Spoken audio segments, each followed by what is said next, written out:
Honestly, unbelieve nothing. Oh, grazie, albumen. Obrigado, senor. What are you going to call yourself, sir? Well, I've been toying with a number of Cuban-sounding nom de guerres. Chips Tortilla. It's got a sort of rakish feel. Or possibly Ron Bacardi. Oh, no, you're never a Ron, sir. True. I know. I'll be Senor Guacamole. Yes, that's about the smoothest thing ever to come out of Latin America. Smooth, sir. And viscous. Yes, all right. Sir. Yes, albumen?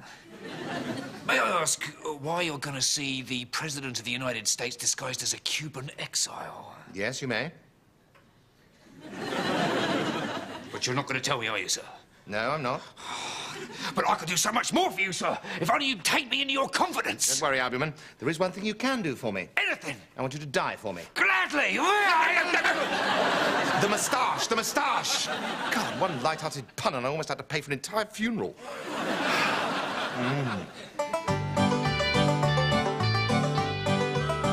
Sir, I cannot invade Cuba just to satisfy you and your amigos and... What did you say your organization's called? The Syndicate of Right-Wing Cuban Exiles that you crossed at your peril. Whatever. Sir, the United States is currently occupied in a war against global tourism. I have soldiers in Afghanistan. I have soldiers in Casablanca. We're about to invade Baghdadistan. Let me remind you, Mr. President. Hey, call me W. You are only in the White House because at the last presidential election, the Syndicate of Right-Wing Cuban Exiles that you crossed at your peril delivered to Florida. Senor Guacamole, I may not be the sharpest spike on the cactus tree, but I think I'd kind of remember if you delivered me a whole state. You'd have needed about 1 billion trucks. What's this? Ring a bell? Don't play games with me. To ring a bell, you need some kind of a gong, right? This is the voting card we used in Florida. The voters had to punch a hole in the box opposite the candidate's name. See? Yeah, but the boxes aren't right opposite the names. Wasn't that kind of confusing? Exactly. When Senor and Senora Shitkicker thought they were voting Pamela Anderson as county dog catcher, they was really voting for you as president. So that's how I got in. See? And all we ask in repayment is that you oust the communists and return Cuba to our control. Sir, you have yourself a deal, sir. Hey. Just one thing bugs me. Yes? I must be real behind with my dog catching duties. Don't worry, Dubby. Hey, maybe Pamela Anderson can help you out. Great thinking. And, Dubby, if you is nice and lucky, maybe Pamela will let you punch a hole in her box. What exactly do you mean by that?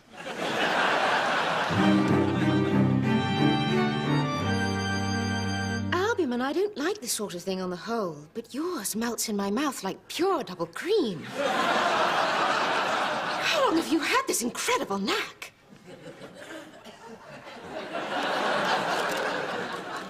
I've been making my own confectionery since 1987.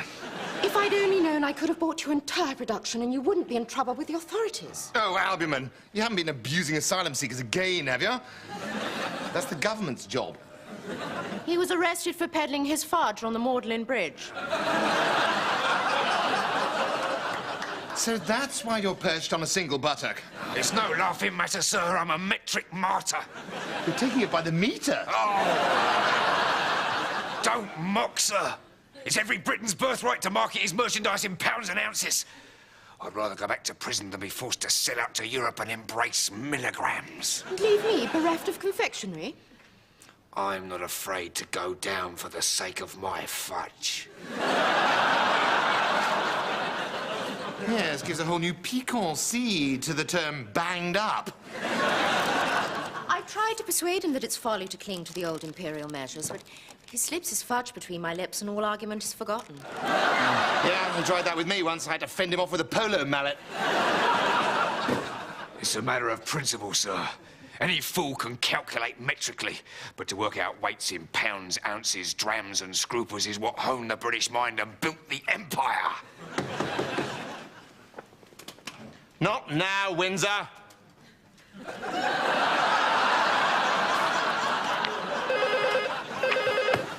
Adonis Cnut, employer of the criminally archaic? Oh, no, not you again. What is it this time? Oh, God, I'm surprised you can even manage to go to the lavatory without help. All right, just this once, but then you're on your own. Oh, if anybody wants me, I'm with the Prime Minister. The Prime Minister's spin master, Ali C, said today, Tony is facing the biggest challenge of his glorious reign over the timing of the Euro referendum. Then he denied saying anything of the sort. It is agony, though. I mean, it's so embarrassing being in Europe, yet not of Europe. You mean when you're in Tuscany and you have to change all your English money? I'm having to look at the Queen glaring at me. Well, that's your own fault for going on holiday with Peter Mandelson. Look, suppose I call a referendum on the euro, and then we lose. Yes, it's terribly chancy, isn't it, this democratic process? Well, the Tory press will be really nasty to me. I'm not getting enough sleep as it is. Yes, they have been rather down on you recently after that fiasco at the Queen Mother's funeral. Oh, you would look so cute, guarding her coffin, dressed as a full admiral of the fleet. You know, and I'm desperate for a public relations success. I'm only 15 points ahead in the opinion polls now. Perhaps you could persuade the press that you're the man to enhance Britain's sovereignty. Me? Well, how? By exercising the one right that Brussels hasn't yet taken away. The right to wage war. Declare war? On who? Oh, why not Cuba? Why Cuba? Because I happen to know the Americans want to depose Castro and turn Cuba into a theme park. I think they're going to call it Reagan World. And you could go along for the ride. You think they'll have Armageddon? I went on it at Alton Towers. I tell you, it's awesome. Just try to pay attention, Prime Minister. Listen. Having demonstrated your patriotism to the satisfaction of the Daily Mail, you can sell us out to the European Central Bank without a qualm. Professor, that is inspired. Well, for you, maybe. I have 6 ideas of that caliber before breakfast. Ooh, speaking of which, what has your wife been feeding this poor child? Yeah, I'm sorry about that. Well, she's away at the moment, running the country. All I could find in the fridge this morning was some leftover shellfish gumbo. Then it's true. You really aren't fit to run a whelk stall. Look, I really have to be getting back to Oxford. Prime Minister, tell buyers to bring the car around, would you? Oh, hold on a minute. Look, I can't declare war without consulting the people. You mean the electorate? God, no, it's far too risky. No, we use a reliable focus group. Hidden Persuaders, PLC. Oh, they're very sound. Yes. Yes, they donated £500,000 to the party before the last election, didn't they? Yeah. How did you know that? Because I'm one of the 13 shadowy people who secretly control the world. I know everything.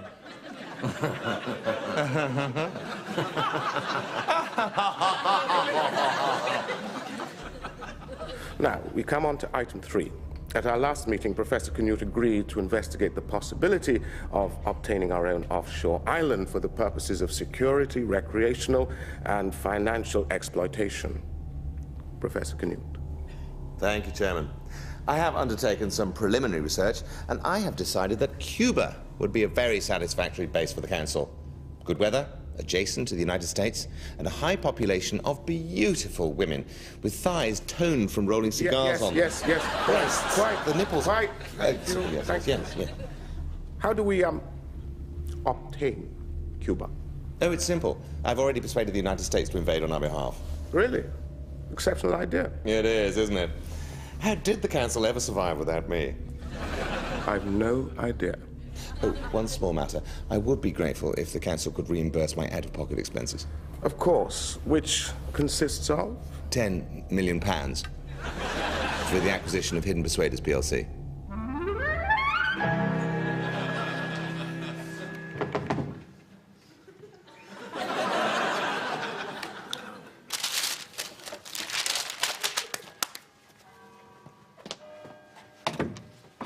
Dr. Awkward, what's the matter? You look terrible. I'm utterly desperate. What? Then you've heard. Heard what? Things are getting sticky. Oh, you mean there's going to be more fudge? I mean, there's going to be a war. The Prime Minister's about to make a statement live on television. I don't care about war. I need fudge. Albumin, please. I'll do anything for your fudge. I've tried other brands, Sharps, Barker & Dobson, Callard & Bowser. They just don't do it for me. What's in yours? I'm up to 5,000 grams a day. Oh, never say gram to a metric martyr. I've even tried to inject it, but it clogs up the syringe. I'll give you anything. Do you want my body? Normally I jump at the chance. One lousy bag. This won't help me make it through the night. Oh! Now, I know that our European partners are against our taking the military option. But I also know that when Britain is in danger, Britain must act. In consort with the United States, our staunchest ally. Now, even as I speak, 2,000 crack commandos are sailing towards Cuba, where they will meet up with 250,000 American support troops and liberate that beautiful but tragic island. So, let us pray for the safe return of our brave boys. God save the Queen.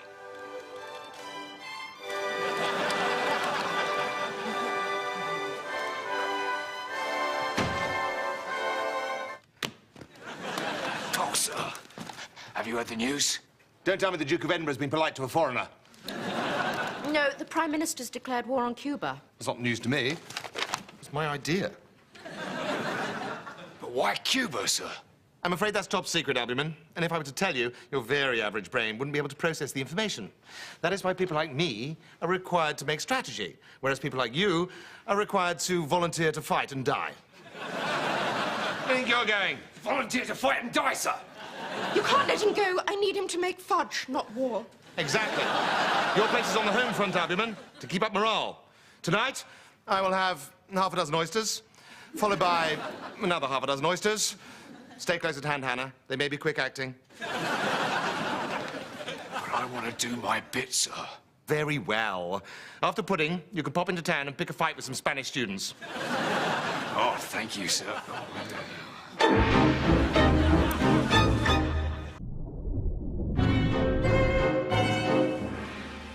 So as I speak, 2,000 brave British fighting men are on their way to the Caribbean, courtesy of the Prime Minister's air miles. So, if all goes according to plan... Professor Cnut, I'm afraid we will have to abandon the Cuban option. May I ask why? Sadly, oil exploration carried out by one of our corporation has disturbed a seismically sensitive area of the ocean, and a major earthquake and tidal wave is predicted to overwhelm Cuba within the year. Oh, what a tragedy. After all my hard work. And a disaster for the Cuban people. Yes, them too. It is a terrible pity, because the Council really does need to control its own territory. It occurs to me there may be another offshore island that we could exploit. The situation has changed, Mr. President. Call me W. Listen, we in the syndicate of right-wing Cuban exiles that you cross at your peril think that it's no longer in your interest or ours to invade Cuba. The communists will fall. And hey, do you really want your boys coming home dead? Better dead than in a body bag. If you want to really confuse this man, just lock him in the Oval Office and tell him to piss in the corner. Anyhow, that's why I'm letting Prime Minister Caring send in his brave army boys first. Hey, what if your brave army boys never went in at all? What you mean, as soon as those gutsy limeys wade ashore, the U.S. Army just doesn't show up? Hey, wouldn't be the first time. No way, sir. I need hardly tell you that the very existence of communist Cuba is an affront to decent family values. Sir, do you realize on the whole godless island they do not have one single McDonald's? They do make the most wonderful cigars. Hey, you want one? No way, sir. They're illegal, sir. But surely the President of the United States should at least sample one before declaring war. You're right. Dad, do you want a cigar? No. I mean you, Mr. President. Sorry, still kind of hard to believe. Having trouble myself. Go on, have one. Oh, it's nice. Yeah, tastes better than Mama's apple pie. It's almost like it's been dipped in honey. Hey, listen, you could smoke one every day if you declare peace instead of war. Every day? Twice a day. I just feel sorry for poor Tony. Oh, come on. He doesn't expect you to keep your word. He's a politician. Hey, Jack.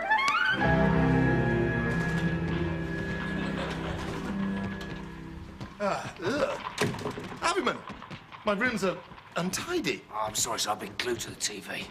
Well, you'll be wearing the TV if you don't get the Hoover out. But our boys are about to go in, sir, live on all channels. They've cancelled The Weakest Link. So war's not all bad, then?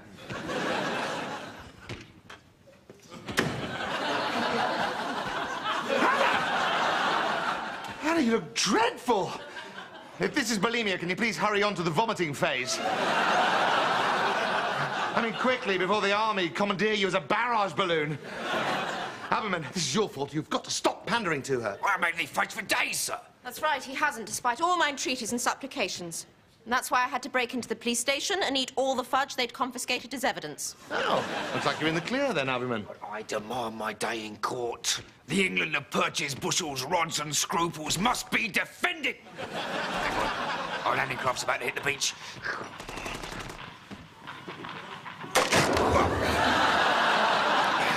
Show no fear, lads. There don't seem to be many of these lads. Oh, they're an elite force, sir, bringing up the front. The Yanks will be bringing up the rear as usual. There's a huge US fleet just over the horizon. You'll see it appear any minute.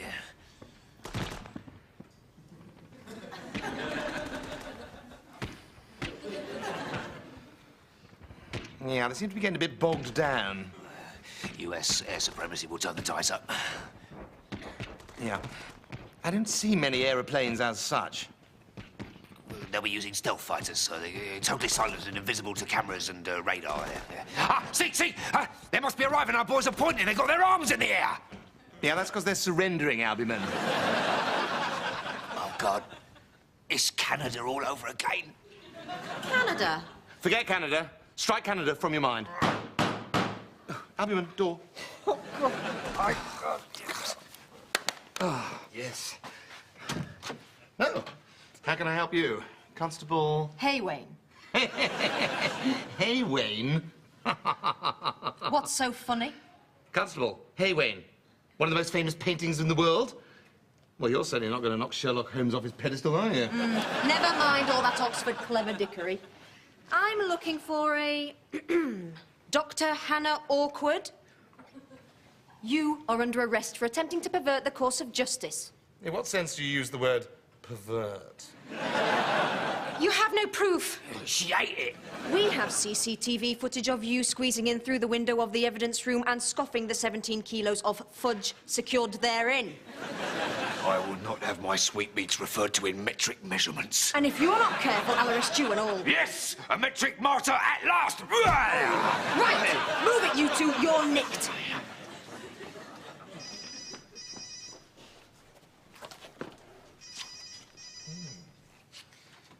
Yes?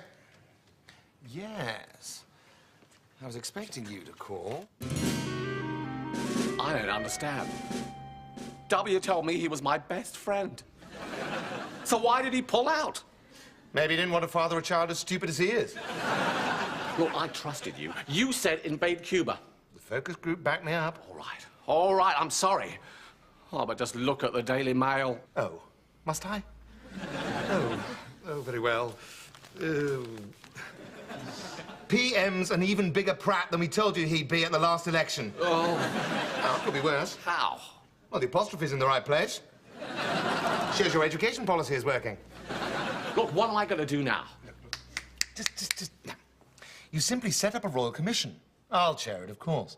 My findings will show the Cuban invasion failed because Europe let you down militarily. Your new policy, which will make you wildly popular, is to leave the European Union, block up the Channel Tunnel, and reinstate the old imperial measures. Professor, I'll be renouncing everything that I hold dear. Again. Tony, it's your decision. Do you fight to win a Euro referendum and usher in an era of cooperation and prosperity, or do you hang on to power at all costs and jettison all your heartfelt principles? With respect, Professor, that is a ridiculous question. It's by principles, then. So, Britain will leave the European Union and once more be a quaint and backward backwater which we will be able to manipulate effortlessly as our very own offshore island. Another triumph, Professor, but tell me, how did you get the President to call off the invasion? Oh, I gave him a cigar. Was that all? Well, it was a very special cigar. W had never tasted anything like it before. But then it did come from Bill Clinton's private stock. And we all know how he kept his cigars moist. Just a few delicious mouth-watering morsels, that's all I need. But there's no sugar left anywhere in England. Terrible selfish orders have been panic buying ever since Cuba stopped exporting. I've tried every supermarket in the county. What about Jamaican sugar? Or Trinidadian or Mauritian? If you can't get cane, what about sugar beet? Carrot or sweet can they not be boiled down into a molasses-like liquid from which a crude form of sugar could be refined? For the love of God! Try to get a hold of yourself, Doctor. Don't be ridiculous, I can't possibly reach! I see the sugar embargo is biting hard. Help me, Professor. Hannah, try and be positive. This is your chance to overcome this addiction and return to your former calm and comely personality. I can't! I'm a slave to hydrocarbons! I do have some good news. Here. Do my eyes deceive me, or is this a fool's cap envelope? Yes, it is. One of the great British stationery sizes. And it contains a pardon written on quarto parchment, signed by the Prime Minister in person, using a quill, with ink made from soot and cold tea. You and Dr. Awkward are not to be prosecuted for metric mischief, and in future, you can peddle your fudge in whatever absurd and arcane measures you desire. But there is no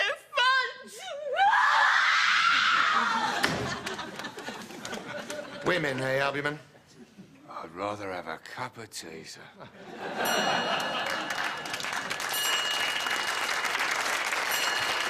What a very good idea. Sugar, sir? It wouldn't do to run out. Oh, Albumin, what would I do without you? Oh. Cigar.